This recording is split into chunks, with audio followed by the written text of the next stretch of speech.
lie to this. We're beyond having to worry about complete idiots who claim there's no such thing as a climate crisis, but why don't the rest of us feel it as keenly as we obviously should? On your radio, on Global Player, and Play LBC. leading Britain's conversation, this is LBC. From Global's newsroom at 10 o'clock, the Environment Secretary has defended Rishi Sunak not going to the Cop27 climate summit, telling LBC it's just a gathering of people in Egypt. Therese Coffey says the Prime Minister is prioritising domestic issues, including preparations for the autumn statement.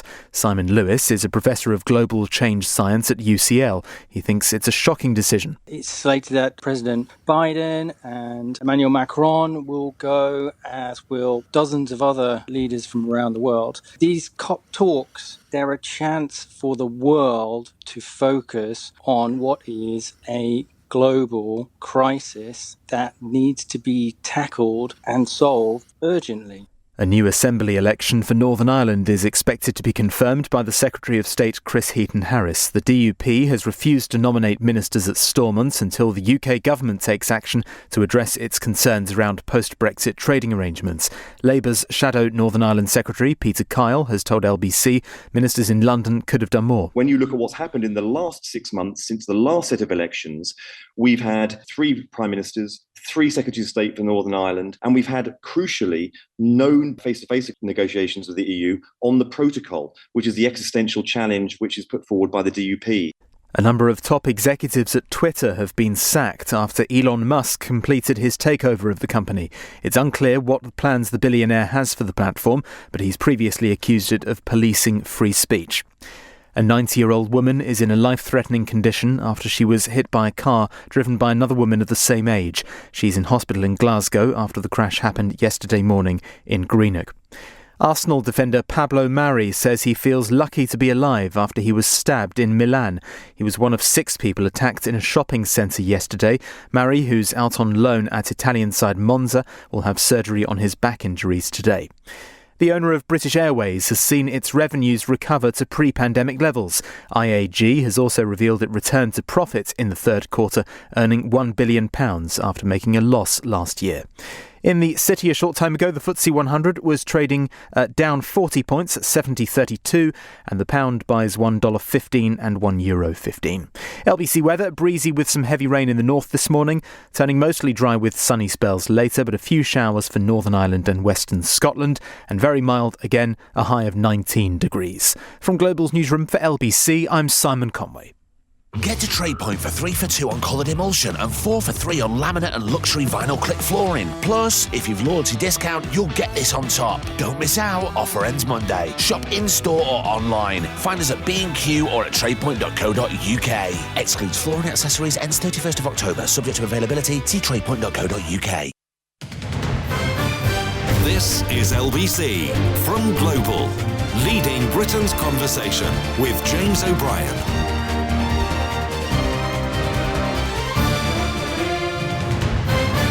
3 minutes after 10 is the time. A very good morning indeed to you. Our last day together this week, back on Monday. Don't worry.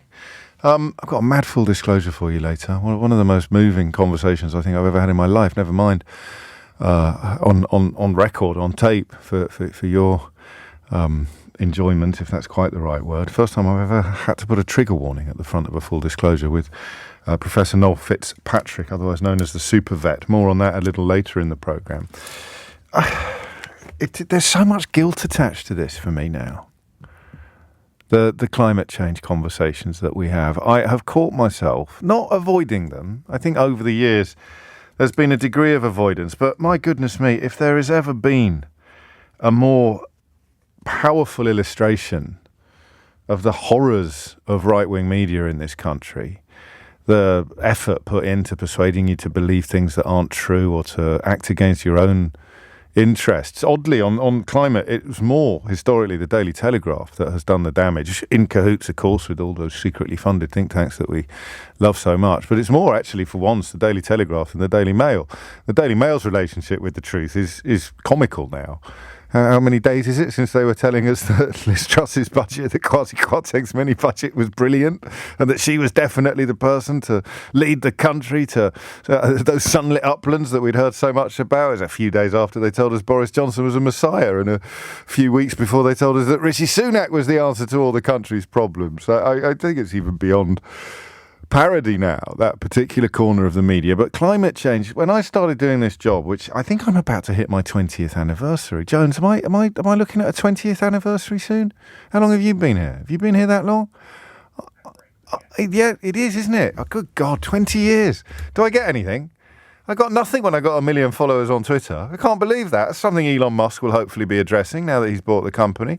Special awards, possibly cash prizes, he can afford it, for people who hit 1 million followers on Twitter. 20 years! 20 years! On this radio station.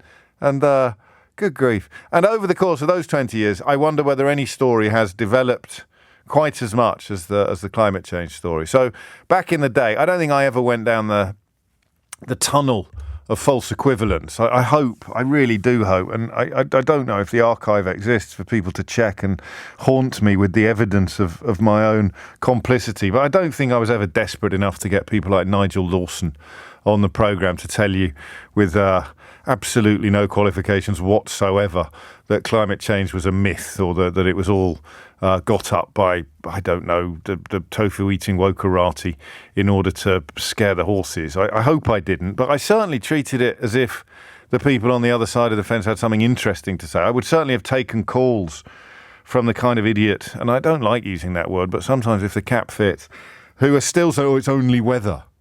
It's only weather. Or you get some absolute weapon coming out when it snowed. You could guarantee. This is almost pre-Twitter, actually, but tragically, some of them had newspaper columns. Every time it snowed, your Uncle Keith is doing this on Facebook at the moment. It's snowing. Tell me again about global warming, and you just be like, oh, I don't know that the words exist for me to explain to you how stupid you are. I really don't know that the Oxford English Dictionary contains the right words or enough words for me to fully convey how utterly idiotic you are. But it's been a curve, hasn't it? It's been developmental. It has been incremental. And then you've got the, just for the record, no one gets a prize for listening for 20 years, albeit that there's 6 or 7 times more people now than there was when we started out. It's impressive, but you get the joy, the pleasure of knowing that you were listening to this programme before it was cool. I kind of get the incremental increase in relevance, in importance. You follow it, you look at it. And yet you don't, what's the word I want? It's as if you don't quite feel it enough. So this headline today, no way back. It's a headline pulled from the UN's report. There is no credible way to do what they not long ago described essentially as the only way really to address the climate crisis. A really bleak moment is how one of the world's leading climate scientists has described it. This is a whole slew of new reports laying bare how close the planet is to catastrophe. Now, I understand the temptation to say, no, it isn't, and then to stick your fingers in your ears, close your eyes and just go, la, la, la, la, la, la, la, la. I've actually witnessed people in this profession do that in real time when presented with evidence that their opinions are built on absolute bilge. There is a really bleak moment upon us. No, there isn't. La la la la la la. It's just weather. Can't be global warming. It snowed last Christmas. I mean, that's by the way what I feel guilty about. The fact that I was behind the curve on calling those people out. You sort of remember my dad worked for the Telegraph. There will be a phone in at the end of this, I promise you. My dad worked for the Telegraph, my late father, and therefore, for a while in my 30s. And he wasn't on the paper then, but somehow I had an emotional link with it. And I'd think, well, if they're printing it in the Daily Telegraph, in Dad's old paper, then maybe there's a nugget of truth in it. Maybe it's the Daily Telegraph. You may find this hard to believe. Younger listeners will find it impossible to credit. But the Daily Telegraph was a fantastic newspaper, a paper of genuine record for decades. Under the editorship of the late, great Bill Deeds, it was arguably one of the finest newspapers in the history of newspapers. In its pomp, when my dad was proud to be part of the staff, it was absolutely seminal. It was definitive. It was brilliant. It had some of the finest writers. It could veer from the most magnificent news reporting to the whimsy of an Obrien war, or the genius of Bill Deeds, who would often write a column even after being editor. And of course now it's full of people like David Frost and Andrew Lillico. Tragic. But for that little window during its decline, when it moved from being a paper of record to being an absolute comic, and that's actually a little unfair on comics, I, like many other people, would think, well, come on, it's being printed in a paper of record. It must have some truth in it. And that's how Nigel Lawson ended up on the BBC every other Tuesday. You would have... It's a bit of a precursor to Brexit when you think about it, isn't it? It's like that time I had Andrea Leadsom and Pascal Lamy in the studio to talk about the World Trade Organization. Pascal Lamy having been the former Director General of the World Trade Organization, Andrea Leadsom having had no relationship with it whatsoever in her entire life, but the confidence to tell Pascal Lamy that he didn't know what he was talking about. So you'd get someone on who was a climate scientist, who had PhDs coming out their ears to warn us about what was happening, particularly with emissions, or before that perhaps with the ozone layer. They talk about fossil fuels. Climate scientists would lay out a pretty comprehensive account of why we had a major crisis on the horizon. And then someone like Nigel Lawson or Bilgy McBilgeface from the comment pages of the Daily Telegraph would appear on the same programmes to tell the climate scientists that they didn't know what they were talking about. It's not just a precursor to Brexit. I wonder if there could have been a Brexit if the British public hadn't been so completely softened up by the climate change debate. And listen, the conversation last Christmas about that rather good film Don't Look Up was surreal, wasn't it? So listen, it's been on Netflix for so long now that I'm not doing a spoiler alert. If you haven't watched it yet and you want to watch it, just turn me down for a couple of minutes. Turn me down until the 1:15 break, all right? Because what you have is a massive bloody meteor heading to Earth. It's going to hit Earth. Ironically, one of the characters bears more than a passing resemblance to Elon Musk, actually, but that's a conversation for another day. There's a whopping great meteor heading straight towards Earth, and scientists, one of whom is played rather well by Leonardo DiCaprio, are screaming to the population, to humanity, to save themselves. Save yourselves, humans! And they get a little bit of traction, and then the skeptics start. The people who claim there's not really a meteor, or the people who claim the threat isn't as great as the scientists are telling it is. And what's brilliant about that film, and if you haven't watched it, you really should. All right, I won't tell you how it ends. What's brilliant about that film is you understand it. The temptation not to look up where there is an actual meteor heading towards Earth, I get it. I don't share it. But I wonder whether those of us who are very rude about people who explicitly don't look up are actually a little bit guilty of implicitly doing the same thing. That we not even subconsciously, but yes, subconsciously we're not looking up. I know there's a meteor there, but if I don't look at it, I'm not going to worry about it as much as I would if I was staring at it 24/7. So another part of the problem here is you've got the don't look up lot over there, the actual denialists. Oh, there's no meteor, there's no climate crisis, or, oh, don't worry, it's just weather. Don't worry, it's just a pebble. Don't worry, it's a great film. You've really got to watch it. I'm not doing it justice. I've got to be honest. And then you've got the people at the other end of the extreme who are going, ah! Sorry, that sounded a bit like Tarzan. You've got the people at the other end of the extreme who are obsessed, who can talk of nothing else, who can think of nothing else. Some of them actually doing these protests at the moment, which at first glance seem a little unhelpful, lobbing soup at a picture of sunflowers or whatever it may be, or gluing yourself to a road. But they are at the other extreme. They are like literally nothing else matters. And they're right. In the great scheme of things, it's a brutal thought. But for example, I mean, right-wing blowhards are keen to pretend that an ambulance getting stuck in traffic is somehow a reason not to do everything within your power to prevent humanity facing an existential threat, because that's how tabloid journalism works. You keep it simple, keep it scary. But the rest of us kind of wobble between the two. We think that the people denying it are stupid, and we think that the people protesting against it are a bit eccentric or a bit silly. That's the thing, isn't it? That's probably, what's that, 80% of us? So 10% absolute weapons. Oh, it's just weather. Snowed last Christmas. No such thing as global warming. 10% are like, what would be an early equivalent of it? They're like the suffragists, are they? The suffragettes. Or they're like, I don't know who, abolitionists, slavery abolitionists. They're people who are going to get abuse from every corner, but they are right. And they have righteousness on their side, and history will judge them very, very warmly. Those early pioneers of climate science, climate change protest. But they still get on your nerves, right? And if I was constructed a certain way, I could probably turn you against them now. I could probably take calls saying, I'm glad they shot fireworks at those ones on the bridge because I couldn't get the kids to school. It's so easy to do. And yet here we are, looking at a story which almost all of the most qualified observers would agree describes a really bleak moment for humanity. Collective action is needed by countries more now than at any point since the Second World War to avoid tipping points, genuine, terrifying tipping points. Irreversible changes is the point. Don't get emissions down by 2030 to about 1.5 degrees centigrade of heating, then the tipping points are reached. And guess what? It's still rising.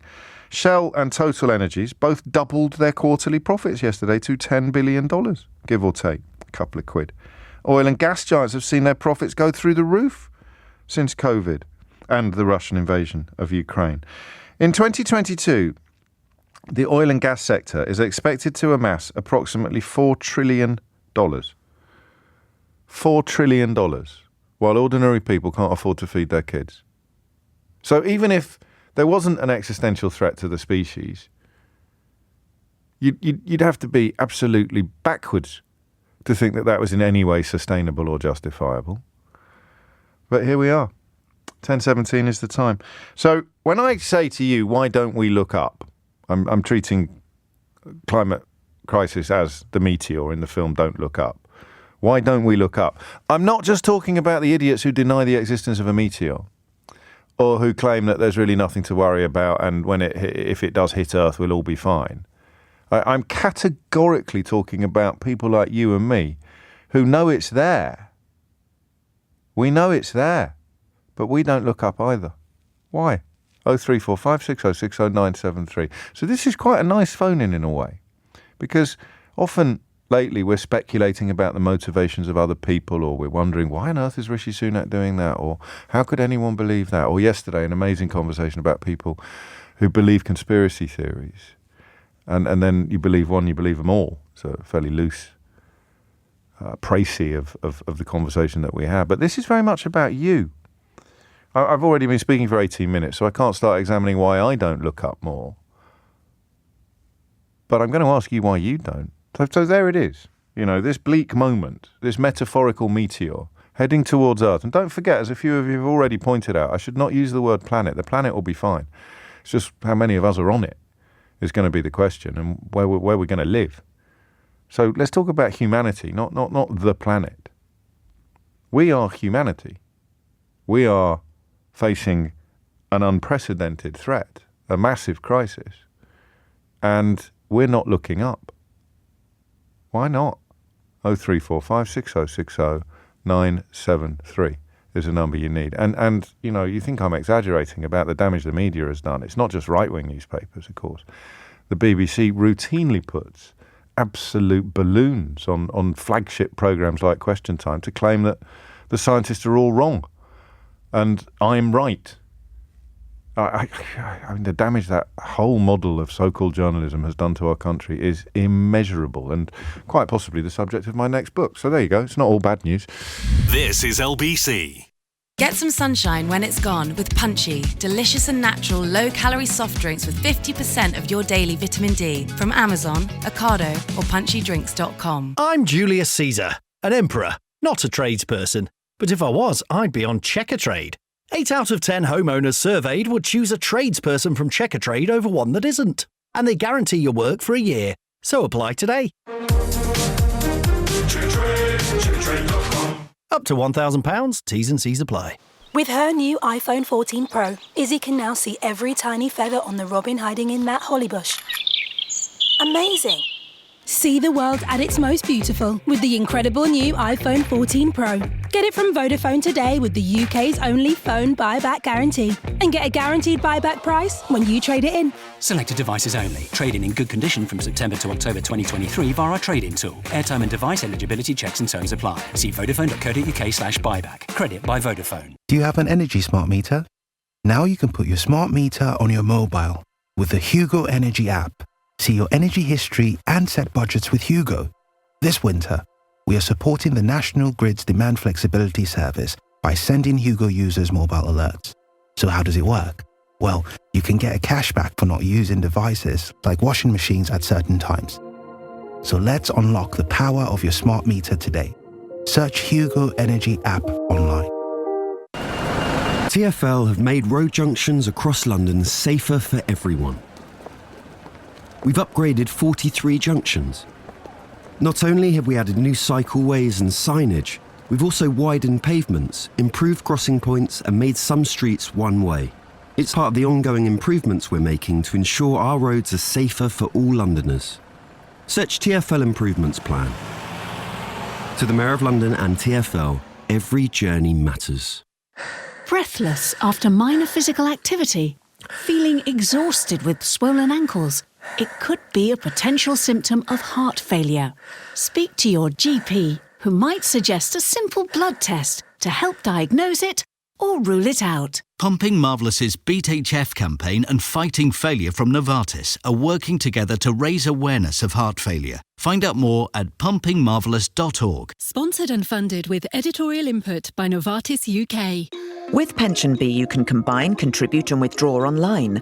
We helped Andrew bring multiple workplace pensions together into one new online plan. I chose Pension B because I was looking for a way to consolidate a larger number of pensions. It was really easy to sign up. I had to enter my details. Pension B did the rest. We're making pensions simple so everyone can look forward to a happy retirement. Be pension confident. Join at pensionb.com. When investing, capital is at risk. In the Furniture Village sale, we want you to save and save again. With an extra £50 off every £500 on sofas, beds and dining. And that's on top of sale prices. But hurry, it's the last few days to save extra in the Furniture Village sale. Order now in time for Christmas. At Wickes, get Dulux Standard 2.5 litre coloured emulsion. Was £20, now £15. Be house proud with Wickes. Ends Wednesday, terms apply. James O'Brien on LBC. Call 0345 6060 973. It is 22 minutes after 10 and you are listening to James O'Brien on LBC, where the question is, why don't you look up more? I think this is a mistake we've made on the programme. I say we, it's me. I've made this mistake. I focus too much on the extremities, the people, the absolute head cases who claim that global warming doesn't exist, or that and man-made climate change is an invention, or that it snowed last Christmas, therefore there can be no such thing as global warming. They're not really the problem, although they might be the seed of the problem. That's something we'll explore together. The problem's people like you and me, people who know there's a meteor heading towards the Earth, but somehow don't care enough because we don't look up enough. If we lived somewhere else, we probably would. So what's going on? Why do some people see it so clearly to the exclusion of pretty much all else? When you come to Extinction Rebellion or Just Stop Oil, these people are evangelists. Whereas the rest of us, we know that the ones at that extreme are idiots, but we're slightly wary of the ones at the other extreme as well, despite the fact that they have the future of the species driving their actions. Concern for the future of the species driving their actions. Chris is in Nottingham. Chris, what would you like to say? Hi, James. So basically, I do think it's partly to do, or maybe majorly to do, with the right-wing media. And I say this, so I'm from a very working-class background, and there was not a great deal expected from me in terms of my mum was very much like, look, as long as you get a job and you can pay for things, I'm happy with that. Like, don't shoot for the stars because you might end up, not getting there. And I've worked myself to death to the point where I've just got my PhD in chemical engineering. Oh, congratulations. Thank you. Yeah, and I now work in environmental engineering, and I have spent years researching climate change, and to the point where my dad, who has been an avid reader of the Daily Mail and the likes for a long time, is telling me, oh, Chris, well, I'm not quite sure because I've seen this. I'm like, Dad, I literally do research on this. Yeah. I've spent years researching. That's absolutely incredible. So, you've got a PhD, of which your dad is no doubt proud, right? Oh, incredibly proud, because I'm the first. He says to me, I'm very proud, Chris, you're the first person in the family to go to university, and you're the first person, you've done great for yourself. You didn't just go to university, you've doctorated your way out of the place, and yet he will think that the stuff he's inhaled from the Mail qualifies him to tell you that you're wrong about the stuff that you've studied. Yeah, and the thing is, I saw a lot of this during COVID. During COVID, you'd very much hear him say, oh, well, the lockdowns, they're kind of pointless, it's taken away this, and, and I'm thinking, Dad, where are you getting this from? Like, my partner is in immunology, and when she's tried to say to him, look, I'm not being funny, I can tell you 100% these are the facts, and he'll say, but I've heard this. And I'm like, this is surreal. This is like a Mitchell and Webb sketch. Your partner is an immunologist and you're an environmental engineer, and you're both arguing with your own dad about immunology and environmental science. Yeah, and it's infuriating. Of course it is. Don't get me wrong. I can get into things about universities because there are problems at universities, and in terms of, like, I will argue no end there are issues with things like classism and things like that. But when you do spend the time and you do, like, to the point where I'm like, Dad, I've published this paper. Yeah. And he's like, okay, but I've read this. I'm like, I spent hours doing this, Dad. Days, weeks. It's my life's work. It's my life's work, Dad. Yeah. And he'll say, but I read this. Or, like, I heard someone talking about this. I'm like, what is it you have against experts? And he'll say, oh, well, I remember during COVID, he was very much like, okay, they're leading the government. I'm like, okay, when you say leading the government, he's like, well, they're controlling everything the government's doing. I'm like, where have you heard this? Right. Where is this coming from? And by they, he meant scientists, did he? Or yeah. Right. Yeah. And I'm just like... As opposed to who would he have preferred? Did you ask who would he have preferred? Well, funnily enough, at the time he was a Boris fan, but after years he's finally been a bit like, okay, the guy's a bit of an idiot. Well, that's encouraging, isn't it? It does. That means that spells can be broken. Oh, well, we'll takes see. a lot, though. Okay, so he's in that category, and maybe I've underestimated the size of it. So, the ones who are not looking up because they've persuaded themselves that there is no meteor. I can understand them, actually, and the role played by the kind of demagogues and half-wits you describe. I think there was one on Question Time last night, so it's not as if this is a problem that has passed. I get that.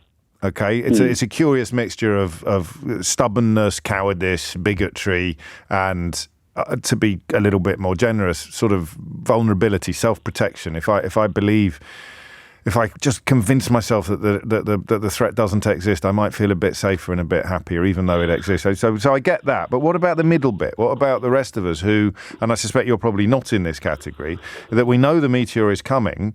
One text here says, I do look up, James, but it's through my fingers. I feel helpless and hopeless. Nobody wants to feel helpless and hopeless. So I think that people like me don't look up enough. I think it's not so much the fact that we're hopeless. I do feel like, look, even left-wing media in this case, it's very much like a doomsayer kind of thing. We're saying, oh, that's it, there's no hope. There is hope. We are working our asses off to fix this. But if we can't be portrayed in a positive, or at least a, let's say an aiding light in the media, then no one is going to take us seriously. And when you do have publications saying, oh, well, they're just wanting to take away your freedoms and stop you doing this and stop you doing this, we're not sitting there and saying, that's it, stop using all this. We're saying it will take time, but we have the answers, or at least we're on the way to the answers. And if you help us, we'll be all right. Yeah. So the problem then becomes that if you are reasonable and persuasive, you be more or less ignored. And then if you adopt tactics that actually demand attention, you will be maligned and derided. Yeah. That's quite scary, isn't it? It is. It's awfully scary. So how do you feel personally when somebody throws soup at a Van Gogh painting and everybody is talking about the issue but through the lens of disapproval? Okay, so I try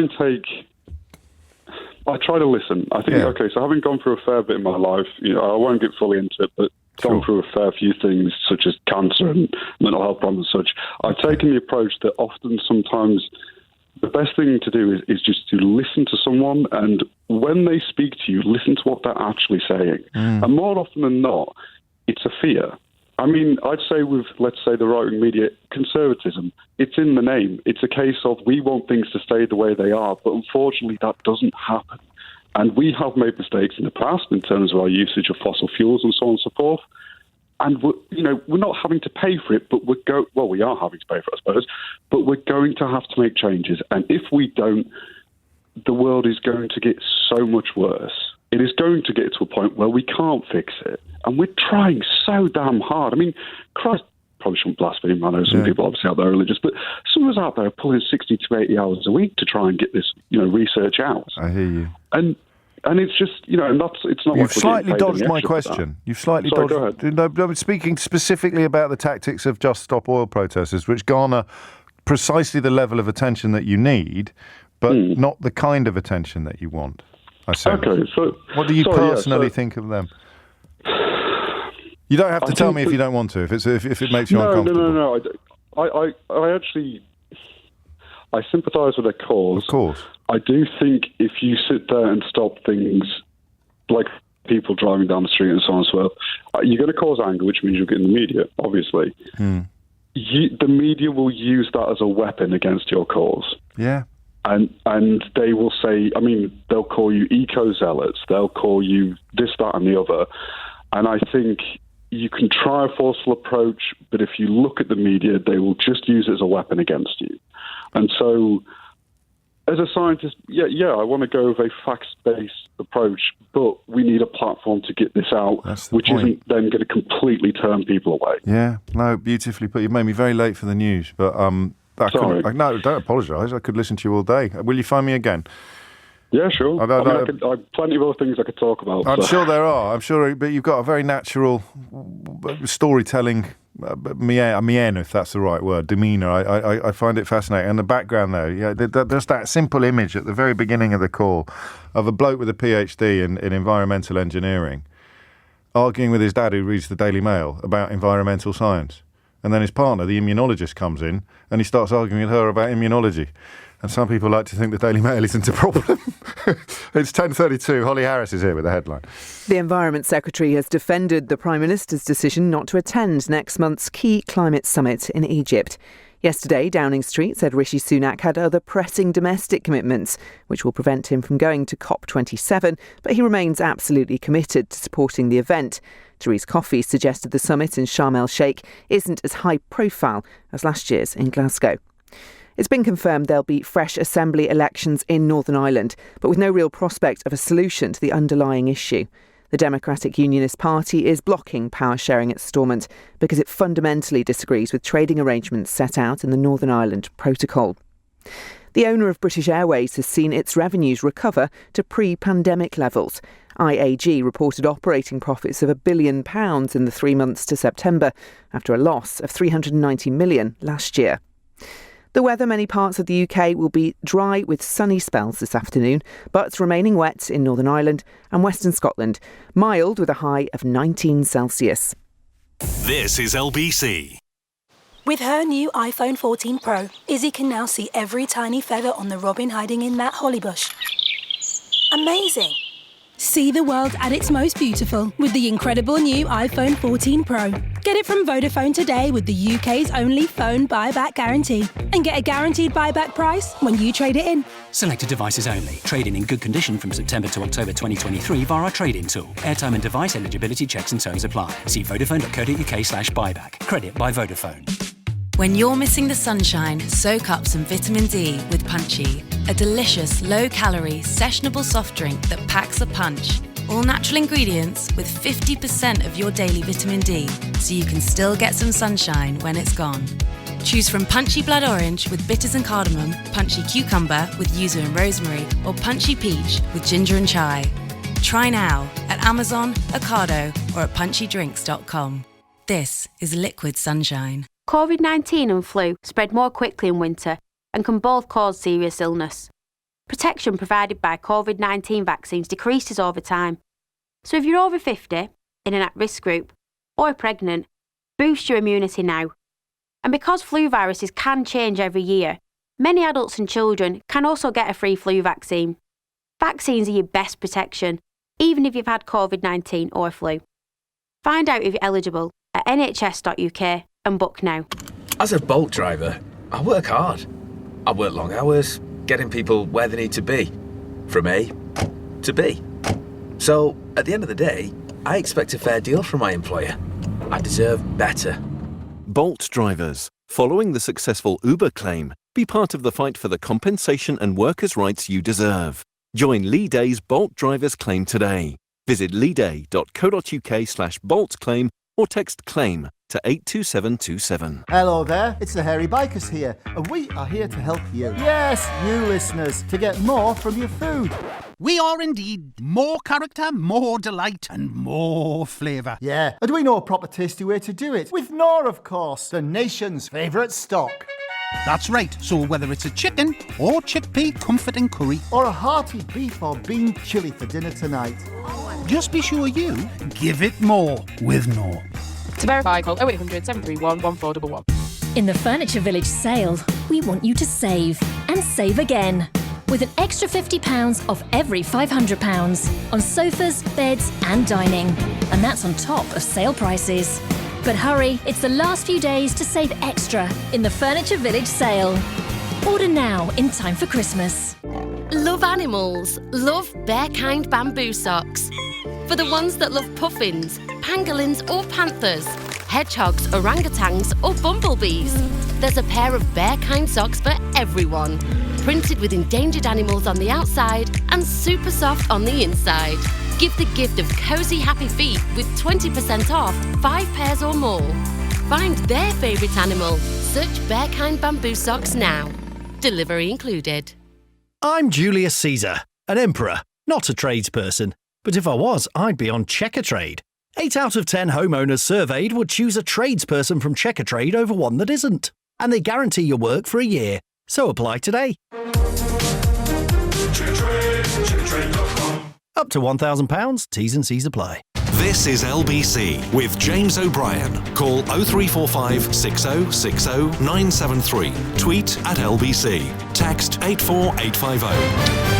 It's 10:37, and I wonder whether the relationship between the two is worth examining a little bit as well. It's going to be hard. No pressure on Sebastian or Claire, who are up next, but it's going to be hard to follow that call, isn't it, in the context of this conversation? Good old Chris and his dad and his partner. But the relationship between the people who aren't idiots, as in, but aren't looking up, right?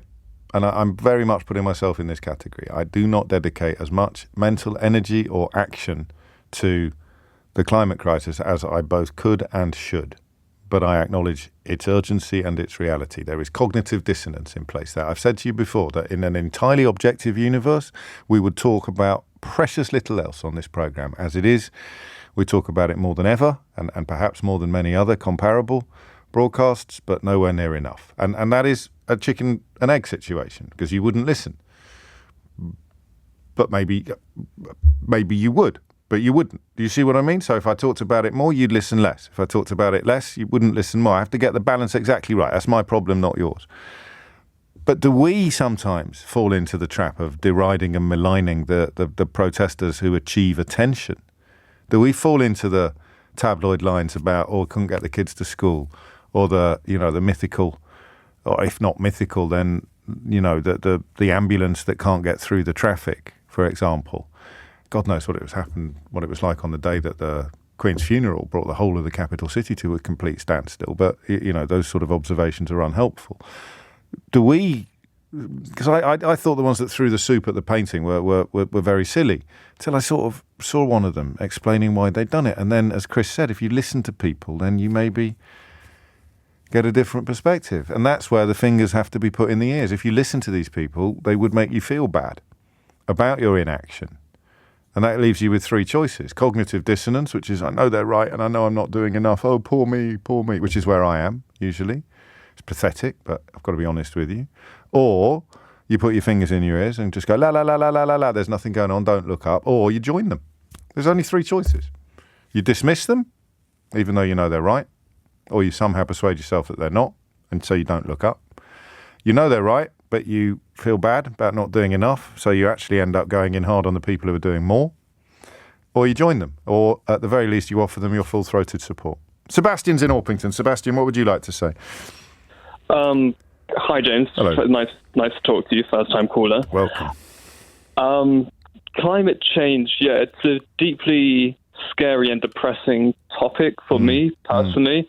I would say that I am a very positive and optimistic person with big ambitions, but every single day I have the depressing prospect of climate change. I always think about it a few times a day, and it always depresses me because it's such an impending and basically inevitable doom now that it's hard to... And in fact, even as you explain that, you're also, intentionally or otherwise, explaining why so many people prefer not to think about it, aren't you? Yeah, it's scary. It's so easy. It's not, well, I say it's easy. It's more convenient and more comforting to look away and allow yourself to be distracted by the headlines that say, oh, this ambulance couldn't get to the hospital, which is, I understand, quite a touch-and-go thing to say, but it's so much easier to look at that and say, this is the problem with trying to raise awareness to it. I do agree it's a problem, but I don't think this is how you should do it, and therefore you look at other ways. Look, the invitation, and this is a tabloid journalism trope, the invitation to not think about complicated things and the comfort of false simplistic answers to complex questions is huge. I mean, look, the attraction of that is Rupert Murdoch's entire fortune is built on providing simple answers to complicated questions that consist of lies and bigotry. It's a business model like no other business model. But between those two, see, the way you describe it at the beginning there was quite moving. You know, you describe yourself as having big plans and dreams of the future.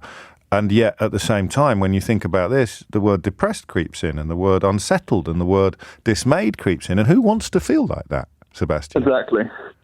Yeah, it's a very uncomfortable situation that we find ourselves in. And then when you see the UN report from yesterday that basically tells you that, well, you know, if we don't do anything now, then we are doubly screwed. And then with the Rishi Sunak not wanting to go there, it doesn't offer I'm glad you brought that into the picture, right? Because that is the other story around today. It's obviously nowhere near as important. His defence is he's got a lot to be getting on with domestically. The problem I see with that at first glance is that it actually sends succour. It offers support to the people who say there's not really anything to worry about, or we're overreacting to it. The Prime Minister's not even going. If it was such a big deal, Dishy Rishi would be off to Sharm el Sheikh, wouldn't he? Yeah. Fishy Rishi, I think we should start calling him. As long as Leaky Sue and Fishy Rishi. It sounds like Captain Beaky. So that's the problem, isn't it? Is that, you know, he is not treating it with the urgency that it clearly demands, and therefore makes it easier for people to deny that it clearly demands urgency. And that's just the UK. I mean, when you look to America, and you've basically got nearly all the Republican senators, like Ted Cruz, outright denying its existence, and America's like deep influence in the world and that spreads. And, you know, people feel amplified when they hear that. They feel more reassured. Then it's just even more pervasive. And it then even actually makes Rishi not look as bad as that. Oh, Lord, you're right, aren't you? It's like a hierarchy of irresponsibility, or a hierarchy of dereliction, and Sunak wouldn't even get into the Premier League in American politics, would he? Oh, Lord. And then, in all honesty, to steer you back to where we started, does that sense of dread lead you to ignore more and actually almost kick it out of your consciousness in order to feel a bit more happy and upbeat about the future? Yeah, so that's the thing. I can't really put it out my mind. That's your age.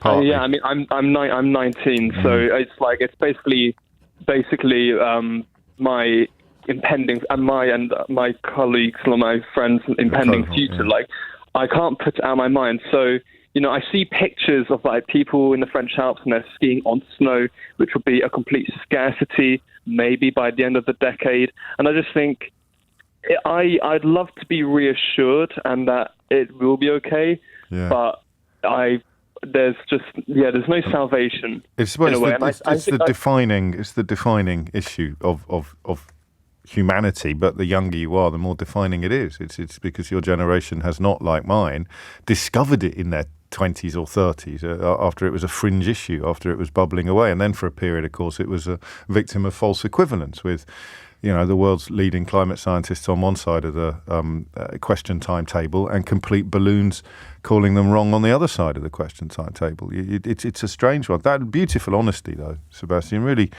cutting through to the core of the issue, where there is a lot of hypocrisy, I think, and maybe it's the discomfort with the hypocrisy or with the cognitive dissonance that actually prevents those of us in the middle from doing a bit more. Also, you then get the little defences that Sebastian alluded to. Well, what's the point of me doing anything if India is pumping all that oil? I mean, well, the short answer to that is it's got to be better than nothing. Even if it's not going to move the needle, it moves the momentum. It moves the sense. It also, possibly moves the moral high ground. It's 10:45. This is LBC. Rising energy costs are a big worry. Carbon emissions too. That's why EDF is helping build Britain's wind, nuclear and solar energy supply to help prevent energy crises and keep future costs down. Plus, we're the biggest generator of zero-carbon electricity right here in Britain. Find out more about our zero-carbon generation at edfenergy.com/helpingbritain. Right now at B&Q, get 3 for 2 on all coloured emulsion, including paint mixing, and 4 for 3 on laminate and luxury vinyl click flooring. Hurry! Offer ends Monday. Shop in-store via the app or at DIY.com. You can do it. Excludes flooring accessories and products sold and shipped by verified sellers on DIY.com. Ends 31st of October, subject to availability. See DIY.com. This is a message for every household in the UK. Everyone is entitled to government help with the cost of living. At gov.uk/help for households, you'll find over 40 different support schemes in one place. From help with energy bills to childcare costs, housing, transport, and more. Help is available now for every household. See what you're eligible for at gov.uk/help for households. With Pension Bee, you can combine, contribute and withdraw from your pension online. Be pension confident. Join at pensionbee.com. When investing, capital is at risk. COVID-19 and flu spread more quickly in winter and can both cause serious illness. Protection provided by COVID-19 vaccines decreases over time. So if you're over 50, in an at-risk group, or pregnant, boost your immunity now. And because flu viruses can change every year, many adults and children can also get a free flu vaccine. Vaccines are your best protection, even if you've had COVID-19 or flu. Find out if you're eligible at nhs.uk and book now. You probably didn't know my dad, Robert, but when he was alive, he made a will and left a gift to Macmillan Cancer Support. It means that in many ways, he still lives on. The advisor, helping a patient get a grant to pay their energy bills. Dad made that happen. The nurse, advising a mastectomy patient on what to wear to her son's wedding. That was also because of him. Almost a third of Macmillan's vital services are funded by gifts and wills from people just like my dad and you. So search Macmillan Legacy today and help them do whatever it takes. If you need help staying on top of your bills, at Lloyds Bank we're by your side.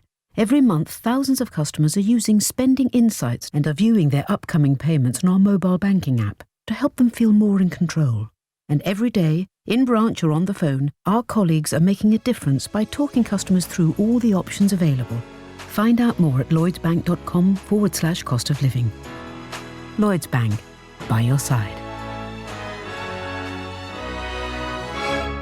Our pledge is to put more money in the public's pocket. What about my household bills?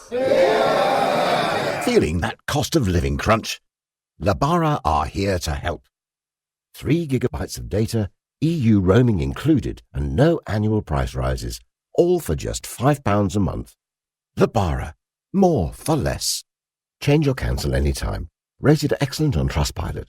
Buy now at labara.co.uk. Terms apply. I'm Julius Caesar, an emperor, not a tradesperson. But if I was, I'd be on Checkatrade. 8 out of 10 homeowners surveyed would choose a tradesperson from Checkatrade over one that isn't. And they guarantee your work for a year. So apply today. Up to £1,000, T's and C's apply. James O'Brien on LBC. Call 0345 6060 973. 10:49 is the time. Thank you. I haven't taken a lot of calls because the quality's so high, but it always restores my faith in this subject, actually, when we get brilliant calls. But I shall try and get through a few more, almost certainly carry it on into the second hour, possibly with a side order of Fishy Rishi, and the question of whether or not it is, how unhelpful is it that he has decided not to go to the Cop27 climate summit. Liz Truss, do you remember her? She, of course, ordered King Charles not to go. I did wonder at the time how that would play with flag-waving monarchists. The fact that Liz Truss, who was calling for the abolition of the monarchy in her youth, quite publicly, was now telling the king not to attend a climate. Because quite often, there's nothing wrong with being a flag-waving monarchist. I should have chosen better words. The sort of, if you like, the gammon and pineapple contingent who would be torn on this because they've usually been persuaded that climate change is a myth, largely as a consequence of reading newspapers like the Daily Mail and the Daily Telegraph. But they also are huge fans of the monarchy. So how do they deal with a prime minister who orders the monarch not to attend a climate change summit? Their little heads would have spun off their shoulders, I imagine, but we never got around to asking that question because I thought Liz Truss would be around for a bit longer. I was going to come back to it. Shows what I know. Claire's in Leeds. Claire, what would you like to say? Hi, James. Hello, Claire. I contacted you once before and you didn't eat me alive, so I thought I'd give it another shot. I never eat people alive. Carry on. I'm an NHS doctor and have taken part in some disruptive protests in relation to climate change. Yes. And like Sebastian, I do a lot of looking up. And similarly to him, it's emotionally a big deal and it's at times quite painful. And it's not actually something that I feel that people can do every day because it gets a bit too overwhelming. But I wanted to suggest that there is a potential solution to that feeling of overwhelm and despair, and that is to actually take some action. Does it help? Does it actually? Even though the problem is still as big as it was that morning, we're an odd bunch. You're a doctor, you don't need me to tell you. We're a very complicated organism, human beings. And it does actually address or assuage some of those negative feelings. It does, because you meet people who care, and that even in itself is uplifting. And not everybody has to do the disruptive part. There's no obligation to glue yourself to anything or to block anything. But we need a sufficient number of people. Any social change in the past has required a certain proportion of the population to be engaged and to take part, because once it reaches a critical mass, the government has to act on it, even if they don't want to. And so we need the numbers. And you've said yourself you should do more. So come and join. It doesn't have to be Extinction Rebellion. It doesn't have to be a particular organisation. But everybody can be doing something. And I don't just mean eating less meat and not driving as much, because ultimately those individual decisions are not going to change the outcome without major scale change. And that is that. I mean, I understand what you're saying, and I understand why you're saying it. But that major scale change, I mean, it's hard to imagine, isn't it? I don't know enough of the history to know about the very first acts of public disorder undertaken by suffragettes, for example. We know about the woman, I always think of her as being Emily Dickinson, but that's the poet, the woman who threw herself under a horse. Emily Wilding Davison. Emily Wilding Davison. Dickinson Davison. I was close, Claire. But, you know, her name should be on everybody's lips. We remember those epic examples. We remember the force feeding in the hunger strikes, but presumably it started with the equivalent. I mean, I see parallels there. I suspect you do too. Many parallels. Yeah. And if people want to learn more about how this stuff happened, there's a fantastic documentary called Freedom Riders about civil rights movements in the States, which started off with, as a fringe, they were hated, they were physically and emotionally abused, and yet ultimately their actions led to change. That's I mean, those words actually hit me then. They got me in the spine-tingling department, because you look at the abuse visited upon these people. And what's amazing about the footage, confession time now, I used to be an even bigger idiot than I am now. I don't know if you were listening to the programme at the time, but phrases like, muesli-munching do-gooders would trip off my tongue quite easily 10, certainly 15 years ago, or, the kind of people, Swampy, when he was digging his tunnels, and I described him as the kind of person who knits clothes out of his own armpit hair. It's very easy being a right-wing blowhard. It's incredibly easy. The tactics are taught in kindergarten, journalism kindergarten. But I mention that because the abuse is actually part of the story, as you've just reminded us, isn't it? So you look at how they're talking now about people who are like vicars and retired accountants and doctors like you, and yet the rhetoric still treats you or tries to describe you or depict you as being dropouts or hippies or degenerates. And that's part of it. That's why the parallel with suffragettes works for me. The range of stereotypes is really interesting. Yes. To sort of try and get out of my bubble, I do go on right-wing social media just to kind of see what's out there. And you can just look at some of my replies on Twitter if you want. Yeah, well, lentil-eating virgins right across to 4x4 driving, trust-funded, whatever.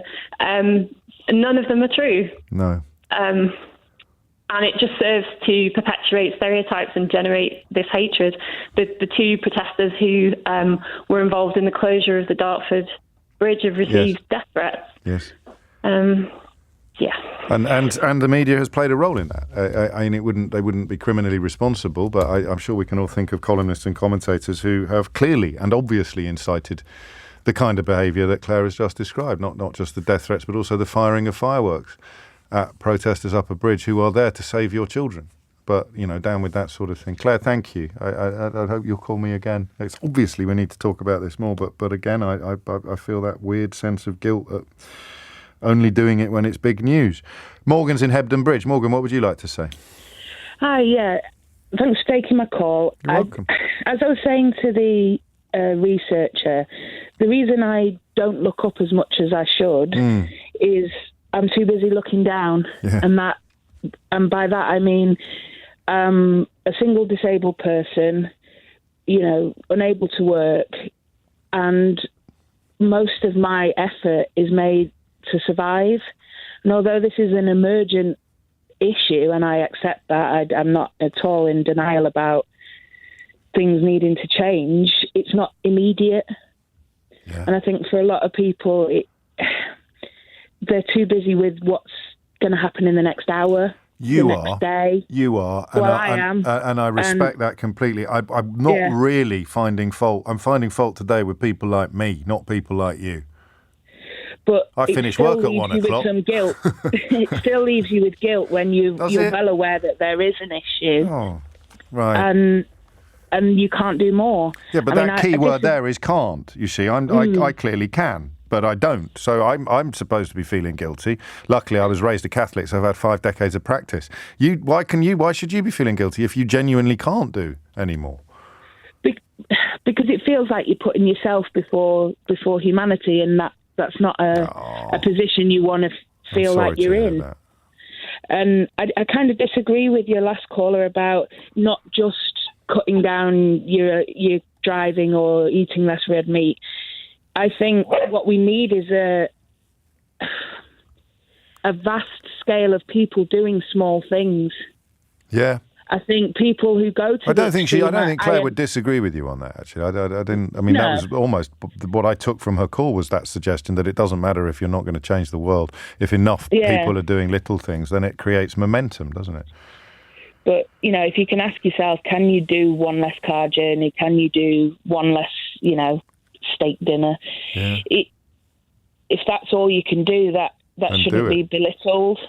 You don't have to be at an extreme to make a change. It's an odd mindset, isn't it, to think, well, look, they're using loads of fossil fuels in India, so I'm not going to cut down on my car usage, or I'm having steak for dinner because there's loads of power stations in China. It is odd, but it's desperation. Oh, not a desperation, it's a search for validation. It's I want to justify a decision that I know is wrong, And therefore I will come up with something quite spurious but persuasive. And that is, as we've often talked about here, that is the way that British media has gone in the last 40 years, with consequences that I don't imagine anyone who started that process, right up to Rupert Murdoch, imagined would be quite so horrific. But then, of course, the job becomes persuading yourself, A, that things aren't horrific, and B, that it's not your fault. It's coming up to 11 o'clock. You're listening to James O'Brien on LBC. Quite a large appetite for this conversation, which is good. I bring Rishi Sunak into it as well. Fishy Rishi. How significant is it that Leaky Sue's boss has decided not to go to the climate summit in Egypt next month?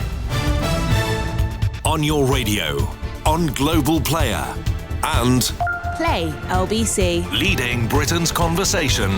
This is LBC. From Global's newsroom at 11 o'clock.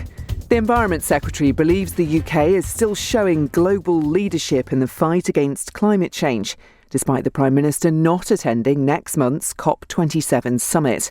Therese Coffey's described the meeting as just a gathering of people in Egypt.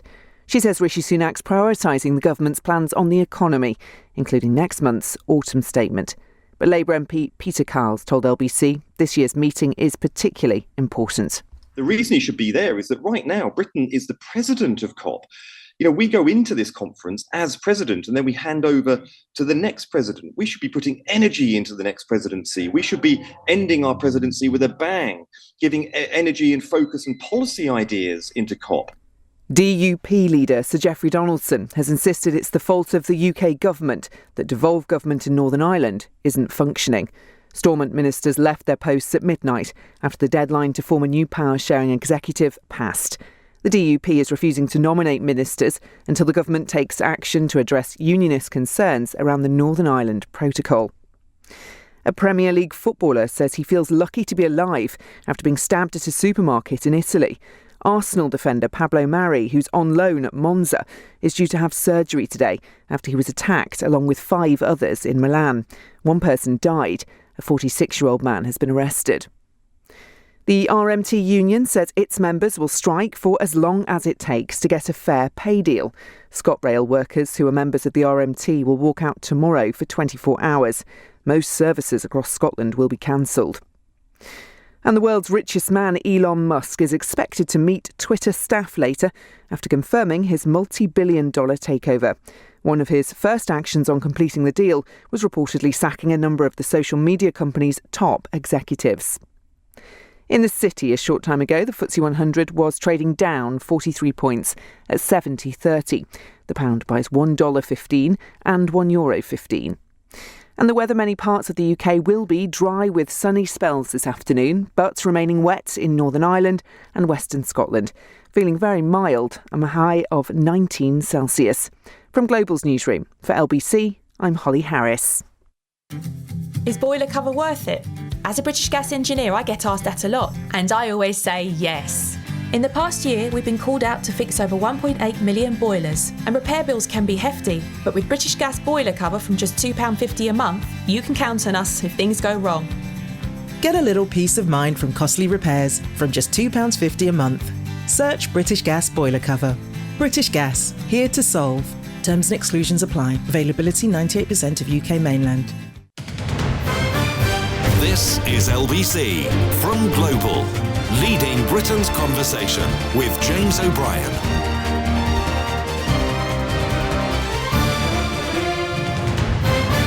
It is 3 minutes after 11, and it's not just going to COP. That was a good quote there, wasn't it, in the news from Peter Kyle. I'd forgotten that we're currently presidents, and the Prime Minister's not going to turn up. He's done 3 things, actually, Rishi Sunak. He's decided not to attend Cop27 in Egypt, which I think can be loosely described as the biggest international environmental summit, or just some people meeting in Egypt, as Therese Coffey described it this morning. Let's just pause for a minute and think about that, right? Imagine you were on holiday in Sharm el-Sheikh and you bumped into, John and Doris from Number 4.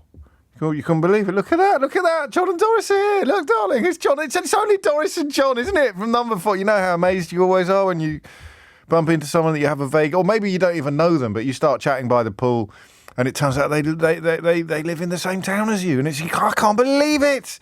It's such a small world, isn't it? So that is some people meeting in Egypt, right? That is some people meeting in Egypt, Therese Coffey. The leaders are pretty much all, or senior politicians from pretty much all the developed countries in the world, having a summit to address a climate crisis, Therese Coffey. That's not really some people meeting in Egypt, is it? But hey-ho, there is an indication of the direction of traffic that this government is clearly persuaded to follow. And I'm afraid you don't get to be surprised.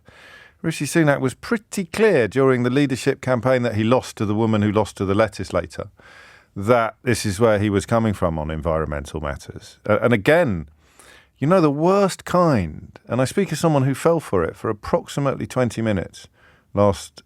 What day was it? It was this week, wasn't it? Was it Monday? When did he do the speech outside Downing Street? Was it Monday? Anyway, it doesn't matter.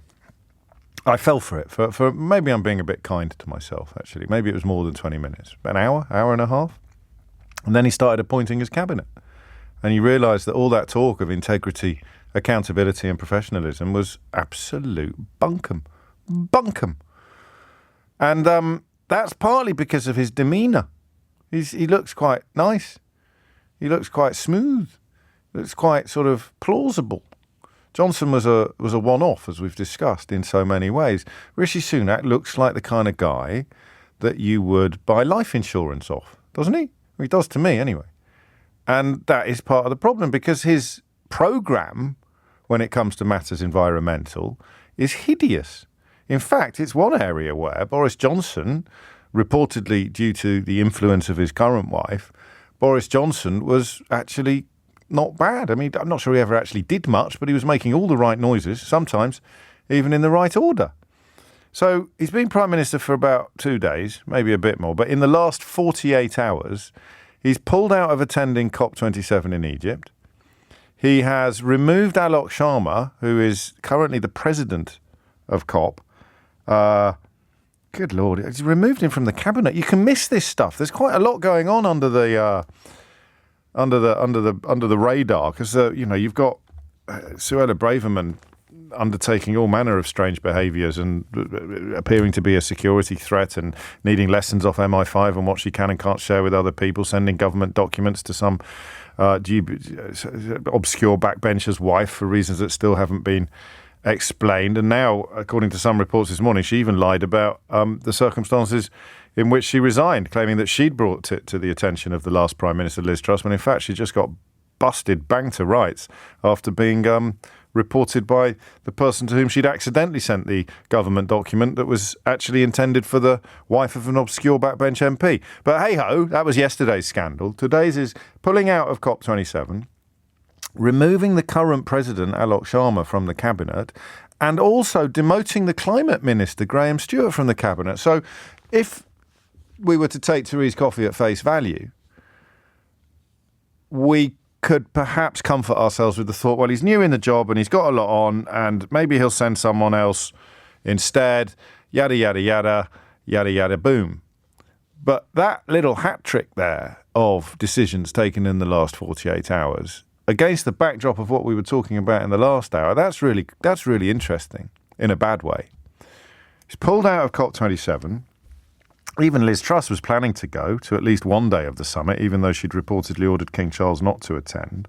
Remember that there was a bunch of commitments in the 2019 Tory manifesto. As I say, it was one of those areas where Boris Johnson actually made all the right noises. So he's not going there. He promised this week to prioritise the environment, but he's demoted both the president of COP and the climate minister from his cabinet. That is the opposite of prioritising the environment. It just is. I don't think that's an opinion. I think that's just counting. Oh, you're prioritising the environment, are you? Excellent. So there'll be some promotions or some sort of amplifications for the two members of the cabinet who are most closely allied with matters environmental. Well, no, James, I'm actually demoting them from the cabinet entirely. Oh, both of them? Yes, James, both of them. Okay, so what does prioritising the environment look like if you're demoting the two most environmentally, or two of the, suppose you've still got a Secretary of State, 2 of the most environmentally minded ministers from the cabinet. I don't know. He's got the autumn budget to concentrate on, of course he has. But I don't quite get it. That's my honest response to this. I don't quite get it. And it may be, once again, that it's an area that I haven't paid enough attention to. So I'm going to ask you, why has he done this? Simple question. Don't go completely tinfoil hat on me. I flirt with tinfoil hats myself on occasion. My belief in the malign influence of secretly funded lobby groups masquerading as think tanks sounded conspiratorial not long ago, but recent events in the heart of Downing Street have proved that I was completely right about that for years, but arguably even I didn't go far enough. I wrote a book about it. But I don't, I mean, it's not New World Order stuff and things like that. You know that. But when I say to you, why has he done this? I want you to tell me. Why has he done this? What is the win here? 0345 6060 973. Because he's banned fracking. He said that they won't be doing fracking, which is a good thing. I mean, also, it's a bit like the Rwanda thing as well. People liked the fracking policy who didn't understand it. Politics of people who don't understand things has brought this country to its knees. So fracking in the context of the United Kingdom is just a daft idea. Deporting people to Rwanda when no airlines are prepared to do the flights is also a daft. I mean, it's a horrible idea even if there are airlines prepared to do the flights. But right now, there aren't even any airlines prepared to do the flights. So it's more about, it's not just red meat. Do you know what he throws? Do you know what these people throw to their base? They don't throw red meat. They throw dog toys that look like red meat. You know, like thick plastic joints of meat that looks like a lovely leg of lamb. There you go, have that. But actually, it's a dog toy. It's hollow and it's made of plastic. But it takes them a moment to realise. Have you ever seen your dog when it gets a new dog toy? They think they've caught a squirrel. And they're tearing it apart and they're ripping out the stuffing. My dog gets the squeaker. My dog's ability to get the squeaker out of a squeaky toy, it's I was about to say superhuman, but that's a bit stupid. It's a dog. My dog's ability to get the squeaker out of a squeaky dog toy is second to none. The dog's a genius, I tell you. But that's what this type of conservative does. They're not even throwing red meat to the base anymore. They're throwing pretend red meat that's actually a squeaky dog toy. And they love the squeak. They squeak it, squeaky, squeaky. They're chewing it and it's squeaking. Get a Daily Mail columnist, squeak, squeak, squeak. Little Marquis Francois, squeak, squeak, squeak. They love that, but it's not even real red meat. So when push comes to shove, it's not actually food. That's what they throw. So fracking, yeah, fracking, yay! Fracking, and then some UKIP type will come along, yeah, we love fracking. Don't know why, don't ask me about it, don't listen to the experts. Fracking's great. So at least Sunak has shot that fox. But the climate change stuff, what's this about? It's pulled out of Cop27. Not going, not even popping in for an hour. Demoted Alok Sharma from the cabinet. Removed the Climate Minister, Graham Stewart, also. What's he up to? 0345 6060 973. Simple question. Why has he done this? 0345 6060 973. 12 minutes after 11 is the time. Giles is in Tiverton. Giles, what do you reckon? Oh, James, nice to speak to you. Likewise. I think Rishi Sunak is just another successive government figure who's delaying any sort of change because they just want to ramp up oil and gas and try to promote the economy, a healthy economy. But nobody really wants to be responsible for changing the way the economy works. Nobody wants to create a green economy because of any kind of backlash or complications that may come from it. What you mean? He could do both, couldn't he? He could turn up at Cop27 and still not do anything meaningful. That would be, regardless of what political party you belong to, that would be the traditional way of doing things. I'm intrigued more by the willfulness of this ignorance or the willfulness of this gesture than I am by the ramifications of it. Do you see what I mean? The idea that he's not even pretending to care, whereas previously I think they would pretend to care. Yeah, I get what you're saying. I think that the thing that struck me this morning, I've just seen a report from The Guardian that a think tank, of course we all know about these think tanks, having followed you for such a long time. Yeah, but do you know, I really wish that they would put secretly funded in these, because a lot of think tanks aren't secretly funded. There's a lot of very good think tanks doing very good work. You can tell that they're good think tanks because you know who funds them. But so just because it says think tank in a story doesn't mean that it's dodgy. If it's a secretly funded think tank, it's dodgy. You're right, but the think tank in question says that we should be looking to equate the Norwegian production of oil and or gas deposits up to 78%. Right. And you think, well, who's that benefiting? Who's that benefiting? Yeah, the people that own the gas deposits, I suppose. And therefore probably the politicians. It doesn't necessarily promote the economy because obviously we're heading towards a climate crisis. And you've got to question all of this greed, all of this harvesting money. What is that going to get you in years to come? What will money buy you when the world is literally on fire? I don't understand that long-term goal. No, there isn't a long-term. There isn't a long-term goal. I think that's the bit I do understand. Is you just don't look beyond the end of the road, you know. And it's in fact it's the business model of the last 50 years. It's why there's so much sewage in our water, because they're not running these companies in order to maximise long-term efficiency and quality of service. They're running these companies in order to tear as much money out of them as they humanly can in the shortest time available, the shortest time possible. And so you extrapolate from the way water companies in the United Kingdom are run to the way the world is currently approaching the climate crisis or the use of fossil fuels, and you have exactly the same principle. I think it is that simple. It's very not. Much so. I don't mean to encourage you, or discourage you, but the model's really easy to understand. It's just for people like you, for me at least, and I suspect for you, it's quite hard to get your head around. How could they be so silly? How could they be so blind? It's incredibly controlling. And I rang up for your previous question. I used to be a hydrographic surveyor working for oil and gas, and then I moved into becoming a physics teacher because the trauma of the amount of money I was earning was so great that I felt I had to do something good for society. But the syllabus is so out of touch with the future. It's very much focused on industrial processes and extraction of oil and gas. Wow. And I just thought, this then lured me into politics, and then I got into your show.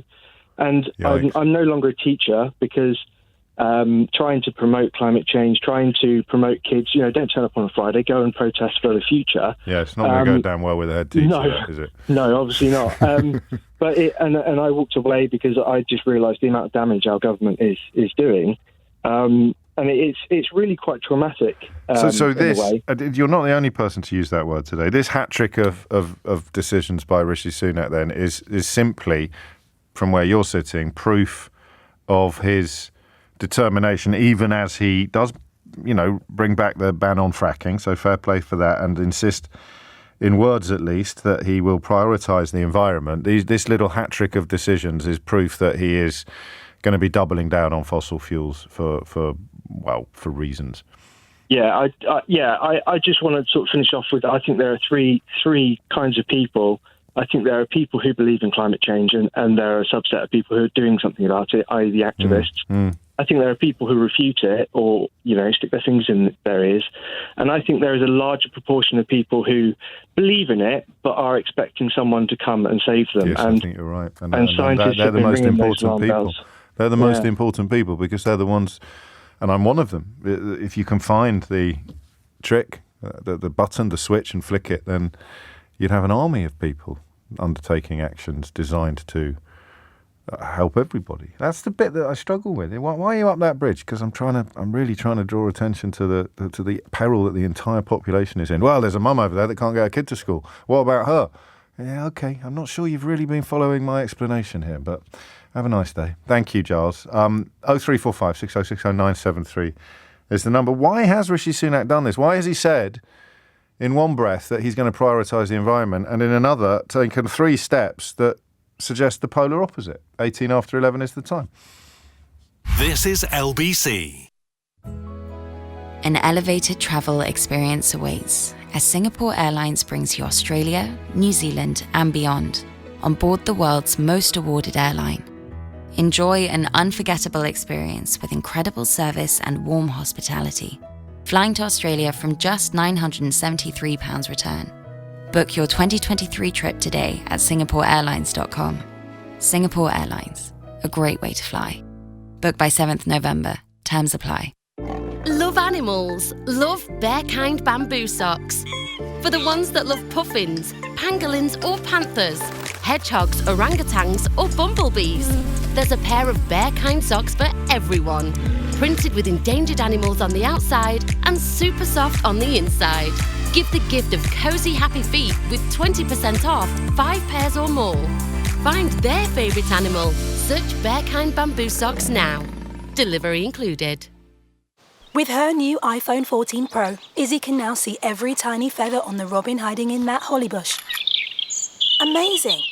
See the world at its most beautiful with the incredible new iPhone 14 Pro. Get it from Vodafone today with the UK's only phone buyback guarantee. And get a guaranteed buyback price when you trade it in. Selected devices only. Trade-in in good condition from September to October 2023 via our trade-in tool. Airtime and device eligibility checks and terms apply. See vodafone.co.uk/buyback. Credit by Vodafone. My Weekend by Luke.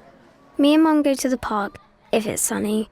Sadly, that's not what happens. Mum's not the best at footy, but she tries. She tries, but she's too ill to leave the house. Luke looks after her. In the afternoon, my mate Abby comes over. I'm Abby. I work for Bernardo's supporting families like Luke's.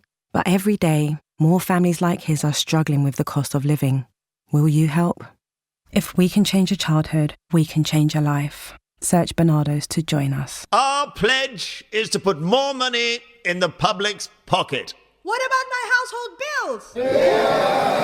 bills? Feeling that cost of living crunch? Labara are here to help. 3 gigabytes of data, EU roaming included, and no annual price rises, all for just £5 a month. Labara, more for less. Change or cancel anytime. Rated excellent on Trustpilot. Buy now at labara.co.uk. Terms apply. Sometimes you just need to get away. And for the Agarwal family, it was well overdue. They wanted to know exactly what they were getting, like knowing their kids stay and eat a delicious breakfast for free. Yes! And no need to lug heavy bags, with free parking at over 500 hotels. Enjoy the same feeling whatever the trip. Premier Inn. Rest easy. Only available to book at premierinn.com. T's and C's apply. Up to 2 kids stay and eat breakfast free with a full paying adult. Do you have an energy smart meter? Now you can put your smart meter on your mobile with the Hugo Energy app. See your energy history and set budgets with Hugo. This winter, we are supporting the National Grid's demand flexibility service by sending Hugo users mobile alerts. So how does it work? Well, you can get a cashback for not using devices like washing machines at certain times. So let's unlock the power of your smart meter today. Search Hugo Energy app online. James O'Brien on LBC. Call 0345 6060 973. 22 minutes after 11 is the time. How quickly has the gloss been knocked off Fishy Rishi? I don't know if that will catch on, but Leaky Sue certainly will. Another story today about Suella Braverman. Do you know her name is actually Sue Ellen? She was born around the time that Sue Ellen Ewing shot.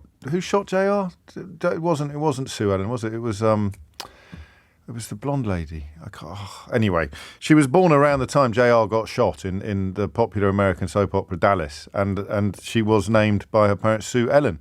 And I sympathy for her. You completely understand why she tried to change her name, but I did sort of do a double take when I read that it was actually true that she was named after Sue Ellen Ewing, one presumes. Anyway, she's under pressure now to answer fresh questions about security breaches, alleged security breaches, from no lesser a character than the former head of the Parliament's Intelligence and Security Committee, who's warned that the row threatened to undermine officials' confidence to share sensitive information with her. Rishi Sunak appears to believe Suella Braverman's claim that she came forward to confess to a breach of the ministerial code, but that is now looking like an increasingly flimsy claim, with various sources telling various journalists that she was actually confronted by Simon Case about the leaking of a document rather than coming forward herself. She only owned up to it when she was confronted with the evidence, said one source. And Jake Berry, the former Conservative Party chairman, of course, added that, as I understand it, the evidence was put to her and she accepted the evidence rather than the other way around. And it's important for, the obvious reasons, as in you can't have you shouldn't have a Home Secretary who can't be trusted, but also because part of Rishi Sunak's rationale for rehiring her was that she raised the matter and she accepted her mistake. In fact, those are his exact words. Rishi Sunak said in the House of Commons at his first PMQs on Wednesday, shortly before refusing to answer Keir Starmer's question about whether or not officials had expressed concern about the appointment. You refuse to answer a question like that, you're essentially saying, yes, they have. His exact words were, she raised the matter and she accepted her mistake, which now seems to be challenged or is being challenged by pretty much everybody else, either on the record or off the record, involved in the story. There are also questions over the version of events that she gave to officials, claiming not to have had her government phone on her because she was taking part in a police operation, where sources have said that the timestamp on the email that she sent to this backbench and tried to send to his wife showed that it was sent several hours after the police raid, which she was attending in her capacity as Home Secretary. Kristen, of course it was. Thank you. It was Kristen who shot Jay. I think she was Sue Ellen's sister, wasn't she? I think this is important stuff. Kristen Shepherd, was she Sue Ellen's sister? I forget. Don't at me. I need my phone lines for the important stuff. Like, why is Rishi Sunak? Why is he rowing back on three fairly key environmental areas? Attending Cop27, sacking the president at Cop26 from the cabinet, and demoting the environment minister. Why do you think he's doing this? And I want sensible answers, even perhaps unalarming answers that will make me go, oh yeah, fair enough, it's not that big a deal. I like the question now. I used to hate it. I used to think it was really lazy of me to do a phone-in that was essentially me saying, is this a big deal? How big a deal is this? Funny how the world turns. I quite like that now. How big a deal is this? 0345 606 0973. Alex is in Huddersfield. Alex, what would you like to say? Hi, James. Hello. I think it is a big deal, but at the same time it kind of isn't, because it doesn't matter to him or to them electorally to be seen to be doing anything. Yeah. Because, I mean, when they won the election in 2019, they had Channel 4 had a debate, didn't they, about specifically about the environment. Yeah. And Boris Johnson didn't even turn up. I mean, he didn't turn up to many things, to be fair, but he's thinking that's sort of the key issue of our time, as you say, and he didn't even bother to look like he wanted. And he, as I've mentioned a couple of times, subsequently, he's made what you would call the right noises about the environment. But that is actually, I can't believe I've missed that. It's the simple electoral calculation. There's no votes in this. Because it's going to appeal to people like I'm 26, people like me, who aren't traditionally going to vote Conservative anyway. They'll sort of see as, well, what's the point? And they might pay lip service to it. In the end, they'll all, it's going to be austerity 2.0, and it'll be David Cameron again, cut the green crap kind of thing. Like, that's the first thing. It's the stuff around the edges that people don't see the benefit of immediately. And I mean, it cuts both ways. It's not just that there's no point chasing the votes of people like you, but also they're doubling down on the votes of the sort of gammon and pineapple brigade, who love to have their bigotries validated. They love to hear that there's nothing to worry about and that it's all a load of nonsense. It's just a bunch of hippies scaremongering and it snowed last Christmas, so there can't be any such thing as global warming. That constituency of voters that has delivered 5 prime ministers, is it, in 6 years, and Brexit and all the other stuff, that they are actually going to quite like this. Yeah, well, they'll see it as they'll be more worried about their energy bills and stuff like that, and they'll see him being here and not going to that as prioritising their interests rather than the grandkids or the kids or, those other people. That's the bit. In fact, you've given me a topic there. I don't know if we'll do it today because we've done an hour and a half on this issue.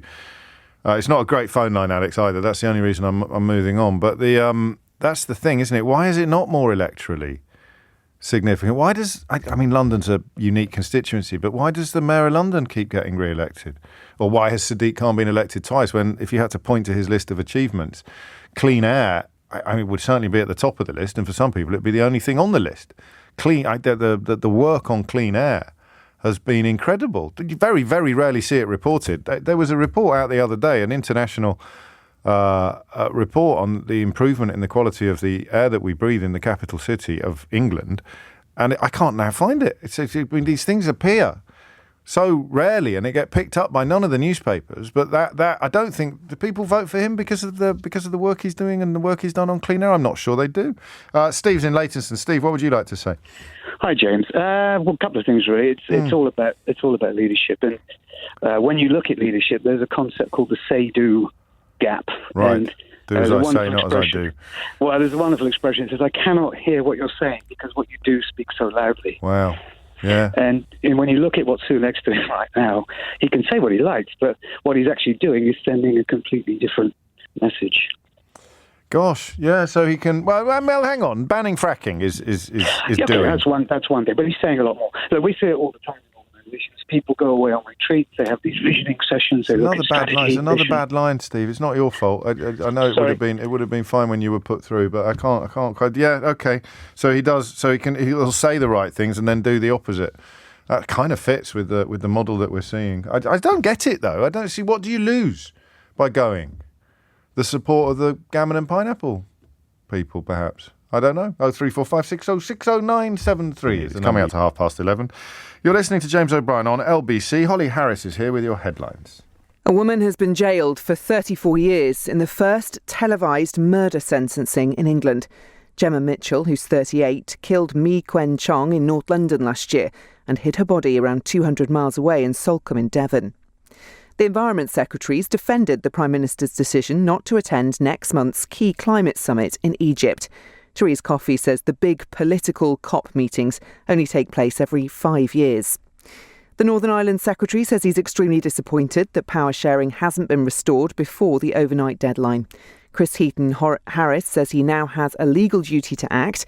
He's expected to confirm a pre-Christmas election later. The weather, many parts of the UK dry with sunny spells this afternoon, remaining wet though in Northern Ireland and Western Scotland. Feeling very mild, a high of 19 Celsius. LBC. As you can hear, Michael's hard at work selling his car. No, really, he is. Because Michael's selling his car the motorway way. You see, while you're busy having a relaxing cuppa, Motorway are busy finding the highest offer for your car, as dealers compete to give you their best price. Plus, it doesn't cost you a thing to sell. And they collect your car from home for free. To sell your car, visit motorway.co.uk. Do you have an energy smart meter? Now you can put your smart meter on your mobile with the Hugo Energy app. See your energy history and set budgets with Hugo. This winter, we are supporting the National Grid's demand flexibility service by sending Hugo users mobile alerts. So how does it work? Well, you can get a cashback for not using devices like washing machines at certain times. So let's unlock the power of your smart meter today. Search Hugo Energy app online. At Intrepid Travel, we believe the best way to see a big world like ours is with a small group, like one of ours. With over 900 fabulous adventures to choose from, we think you'll agree. And because our emphasis is on socially conscious travel and having been carbon neutral since 2010, seeing the Earth with Intrepid Travel won't cost the Earth. Visit intrepidtravel.com and see where it takes you. Intrepid Travel. Travel is back, for good. Excludes flights to and from destinations. If you need help keeping up with repayments, at Lloyds Bank, we're by your side.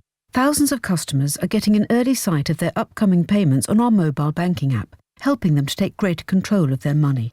And every day, in branch or on the phone, our colleagues are making a difference by talking customers through all the options available. Find out more about how we're here to help at lloydsbank.com/cost of living. Lloyds Bank, by your side.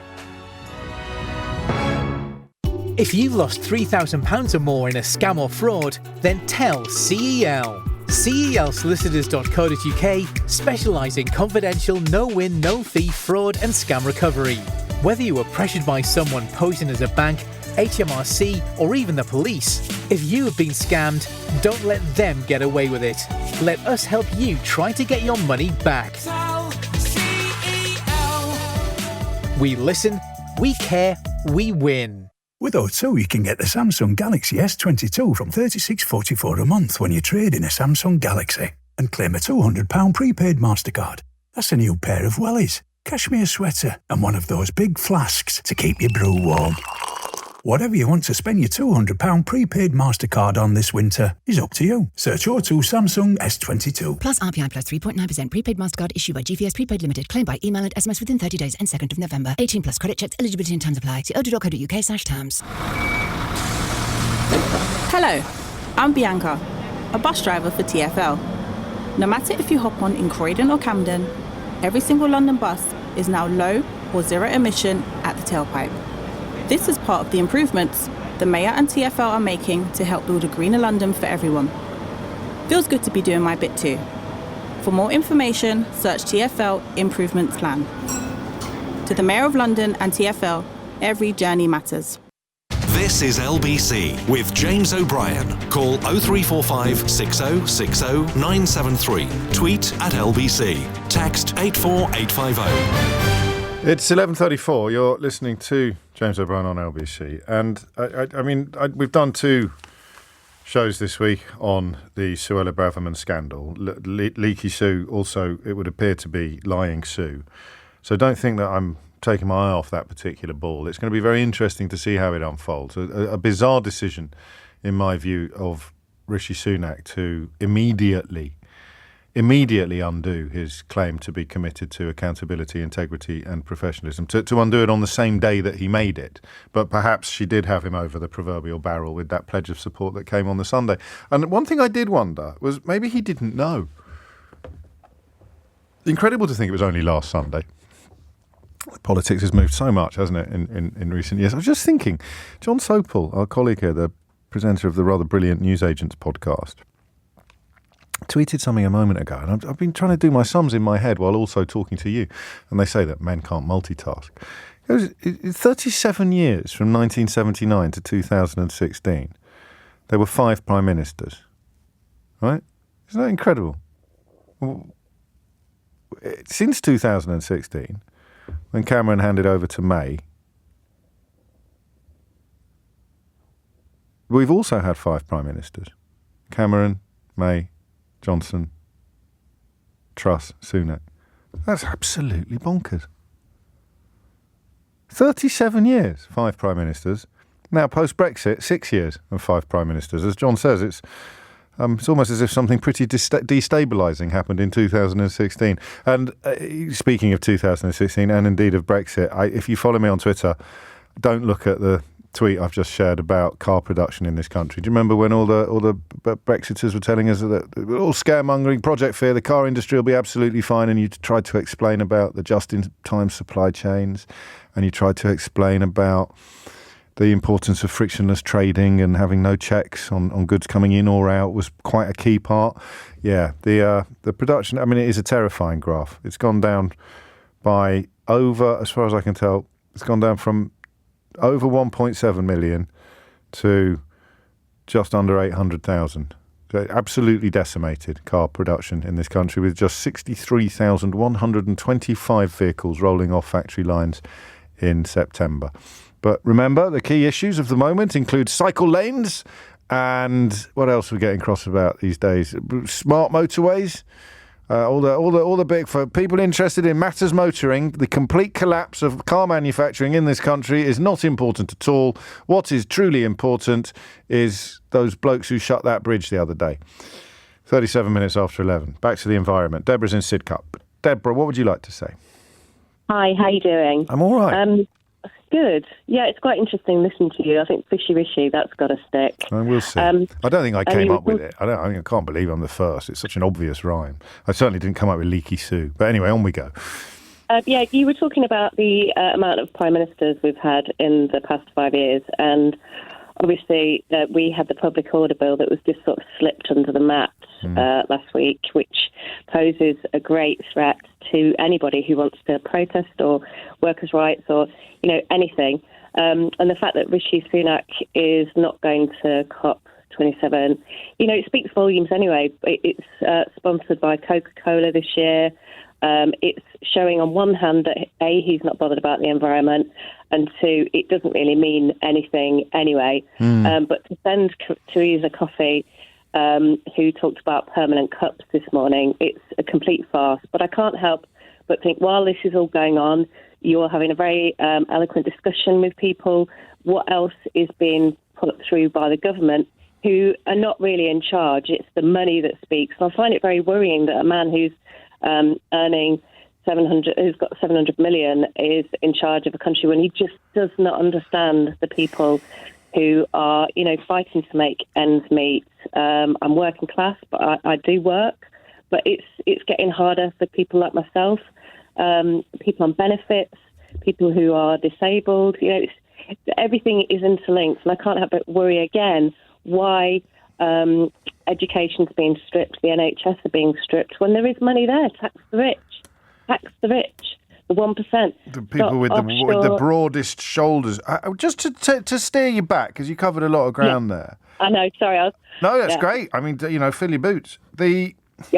I'm fascinated by this, because it isn't having an epic fortune is not automatically a disqualification from having empathy or having concern. No, it isn't. No, I appreciate people. Funny enough, I was raised by Conservatives, so I was raised by my grandparents, and the original ideals of the Conservatives.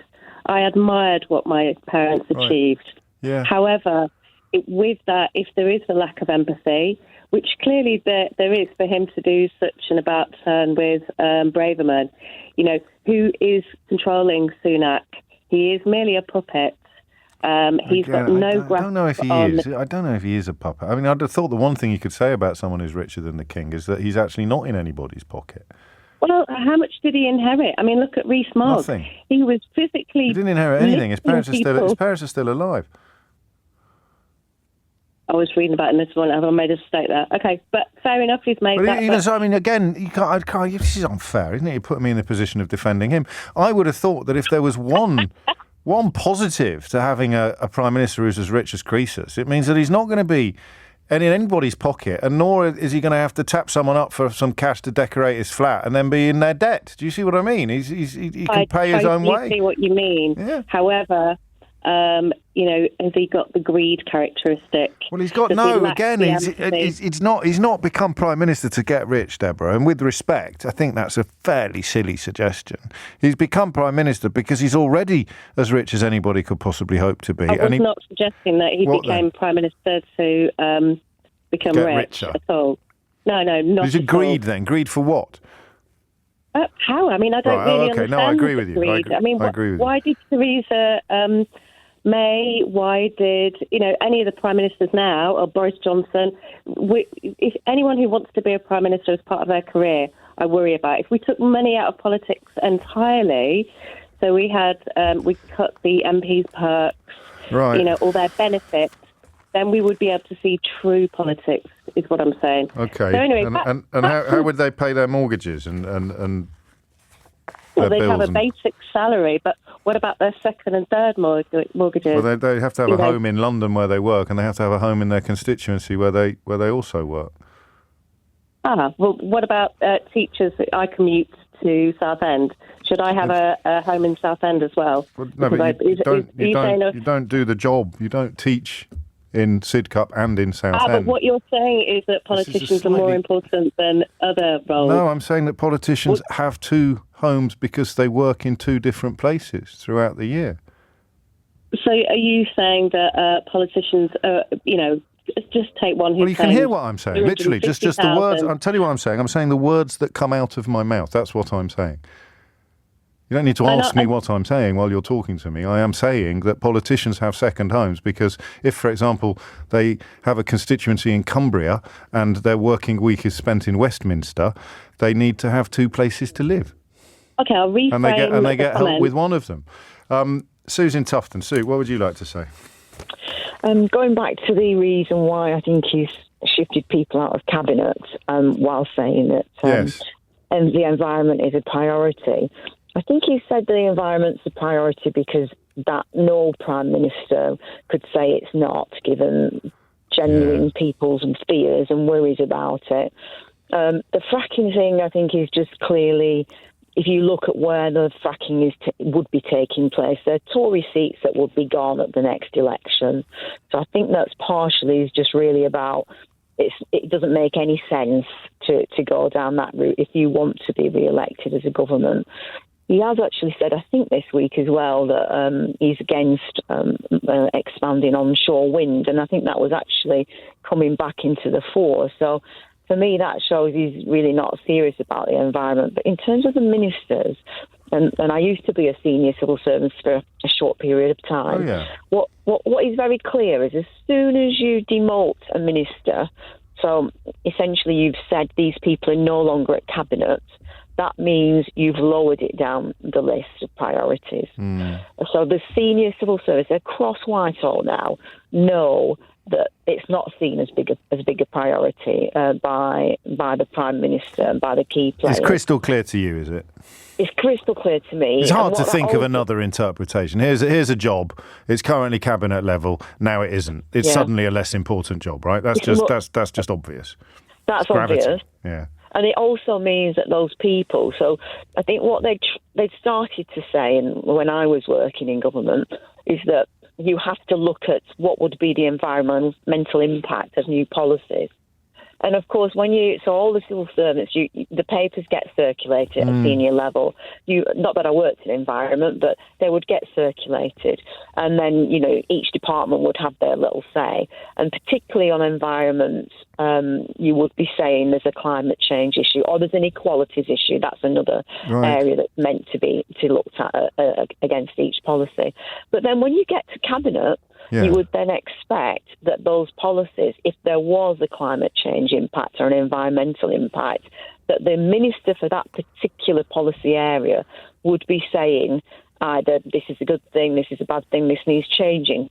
If their voices are not around the table, who's going to do that? Oh, God, I hadn't thought of that. Nobody's going to do that. There's nobody who is going to be essentially saying, I don't know, energy has come up with this idea, but actually the climate impact is this. So you just remove those voices. I mean, in many ways, that's the model of government for the last few years, isn't it? Just get rid of anyone who keeps pointing at reality. It's why Johnson got rid of all the